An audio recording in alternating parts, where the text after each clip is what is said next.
अब हम पढ़ने जा रहे हैं बही प्रजनन युक्तियां। इसको इंग्लिश में बोलते हैं आउटब्रीडिंग डिवाइसेस। इसमें यह लिखा है कि जो फूल होते हैं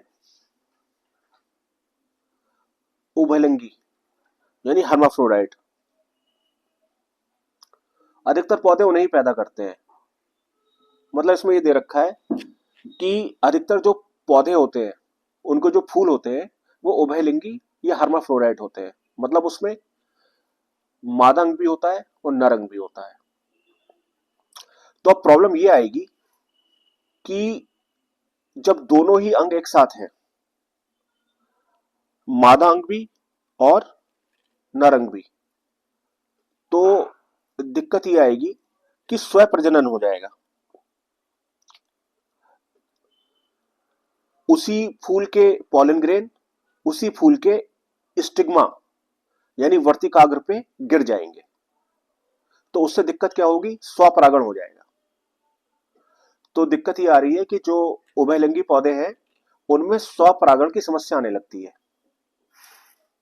तो स्वपरागण से क्या कोई फायदा है? प्रॉब्लम यह है कि स्वपरागण अगर कई जनरेशन तक चलेगा, लगातार चलता रहेगा, तो उससे दिक्कत आती है। उसको वो इंग्लिश में बोलते हैं इनब्रीडिंग डिप्रेशन, और से हिंदी में बोलते हैं अंत प्रजनन अवनमन। उससे क्या होगा कि जो पौधे की क्वालिटी है वो घटती चली जाएगी। अगर पौधा स्वपरागण करेगा तो उससे दिक्कत आएगी। क्या दिक्कत आएगी? अंत प्रजनन अवनमन, इंग्लिश में उसे बोलते हैं इनब्रीडिंग डिप्रेशन। तो उससे दिक्कत क्या आती है? उससे दिक्कत ये आती है कि जो आने वाली जनरेशन होती है पौधों की, वो पौधे थोड़े कमजोर हो जाते हैं, उनके फल बढ़िया नहीं होते, उनके सीड बढ़िया नहीं होते। तो हमें इस चीज को रोकना है। तो हमें करानी है क्रॉस ब्रीडिंग। तो क्रॉस ब्रीडिंग आप कैसे कराओगे या स्वपरागण को आप कैसे रोकोगे?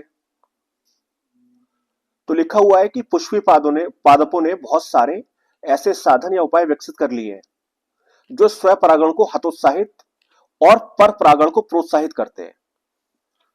तो अभी हमारे समझ में ये आया कि स्वपरागण से एक दिक्कत ये आती है कि जो आने वाली जनरेशन होती है पौधे की, वो उनकी क्वालिटी घटती चली जाती है। तो उसे रोकने के लिए हम पर परागण कराते हैं। मतलब पौधों जो पौधे होते हैं उन्होंने कुछ ऐसी चीजें विकसित की हैं जिससे स्वपरागण ना हो और पर परागण को प्रोत्साहन मिले, यानी क्रॉस ब्रीडिंग को प्रोत्साहन मिले। तो क्रॉस ब्रीडिंग कैसे होगी कि फूल दूसरा होगा, एक फूल का पॉलन ग्रेन होगा और दूसरे फूल का स्टिग्मा होगा, यानी एक पुष्प का परागकण होगा और दूसरे पुष्प का वर्तिकाग्र होगा। तभी होगी क्रॉस ब्रीडिंग या परपरागण। परपरागण का फायदा यह होता है कि आने वाली जो जनरेशन होती है वो ज्यादा, उनकी क्वालिटी ज्यादा अच्छी होती है, उनके सीड्स अच्छे होते हैं, उनके फल और ज्यादा अच्छे होते हैं। तो अगर परपरागण होगा तो आने वाली जो जनरेशन होंगी पौधों की वो बहुत बढ़िया होंगी। तो पौधों ने क्या किया कि स्वपरागण ना हो, तो उन्होंने ये काम किया कि जब पॉलन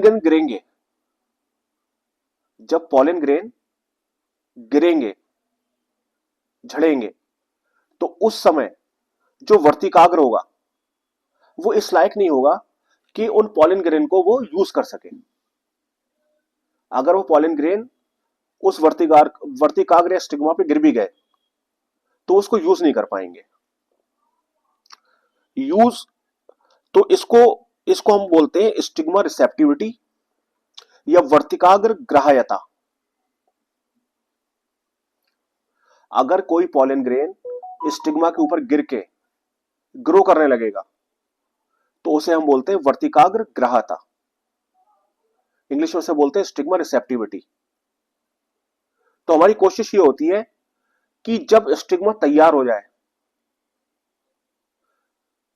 उससे पहले ही पॉलन ग्रेन गिर चुके हो, या पॉलन ग्रेन जब स्टिग्मा तैयार हो चुका है उसके बाद में गिरे। मतलब दोनों काम एक साथ नहीं होने चाहिए। पराग की अवमुक्ति और वर्तिकाग्र की ग्राहता दोनों एक समय पे नहीं होनी चाहिए। यानी पॉलन ग्रेन का गिरना और स्टिग्मा की रिसेप्टिविटी एक समय पे नहीं होनी चाहिए, दोनों काम आगे पीछे होने चाहिए। तो इससे क्या होगा कि सेल्फ पॉलिनेशन नहीं हो पाएगा और क्रॉस क्रॉस ब्रीडिंग या पर परागण को बढ़ावा मिलेगा। तो अभी हमने समझा कि पहला तरीका स्वपरागण को रोकने के लिए क्या है कि पराग की अवमुक्ति और वर्तिकाग्र की ग्राहता एक समय पे ना हो।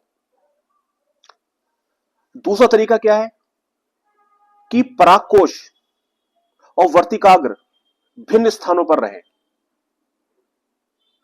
उनके स्थान दूर दूर हो, जिससे क्या हो कि परागकण जो है उसी फूल के वर्तिकाग्र के संपर्क में ना आ पाए। तो दूसरा तरीका क्या है कि परागकोश और वर्तिकाग्र एंथर और स्टिग्मा दोनों अलग अलग जगह पे हो, ताकि वो दोनों आसानी से एक दूसरे के संपर्क में ना आ पाए। तो ये दोनों ही युक्तियां स्वयुग्मन रोकती हैं। ये दोनों ही तरीके क्या रोकते हैं? स्वयुग्मन को। अब आया तीसरा तरीका। तीसरा तरीका है अंत प्रजनन रोकने का तीसरा साधन है स्व असामंजस्य। इंग्लिश में उसको बोलते हैं सेल्फ इनकॉम्पैटिबिलिटी। इसमें क्या होता है,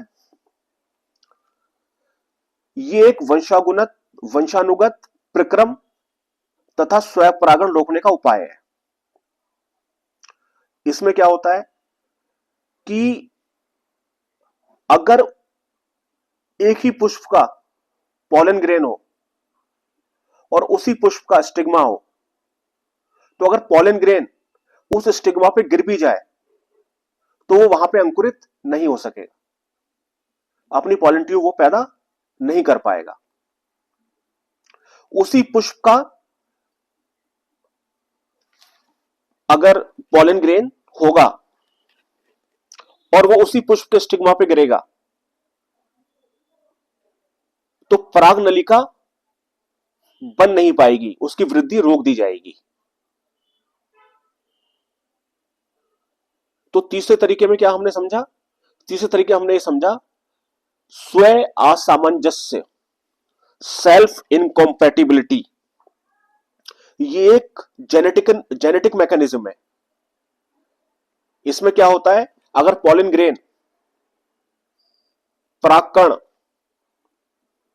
उसी फूल के वर्तिकाग्र के ऊपर गिरता है या स्टिग्मा के ऊपर गिरता है तो उसका अंकुरण नहीं हो पाता, या अगर पराग नलिका या पॉलन ट्यूब विकसित होती है तो उसकी वृद्धि रुक जाती है, तो आपस में पॉलिनेशन नहीं हो पाता, स्वपरागण नहीं हो पाता। चौथा तरीका क्या है स्वपरागण रोकने के लिए? एक लिंगीय पुष्पों का उत्पादन,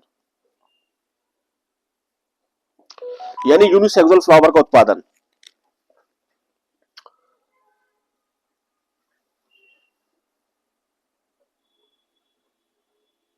अगर एक ही पौधे पर नर तथा मादा दोनों ही पुष्प उपलब्ध हो, जैसे अरंड और मक्का, यह स्वपरागण को रोकता है।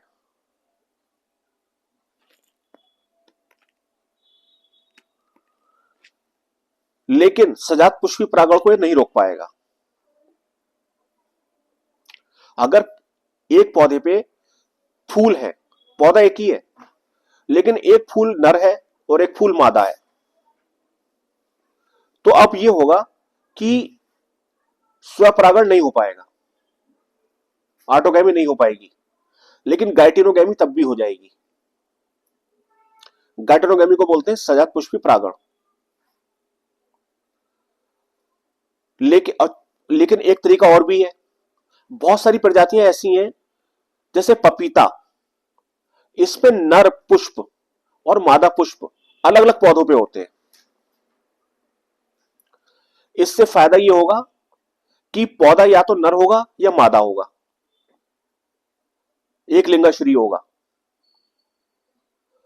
तो इस परिस्थिति में ऑटोगैमी और गाइटिनोगैमी यानी स्वपरागण और सजातपुष्पी परागण दोनों ही रुक जाएंगे। टॉपिक खत्म।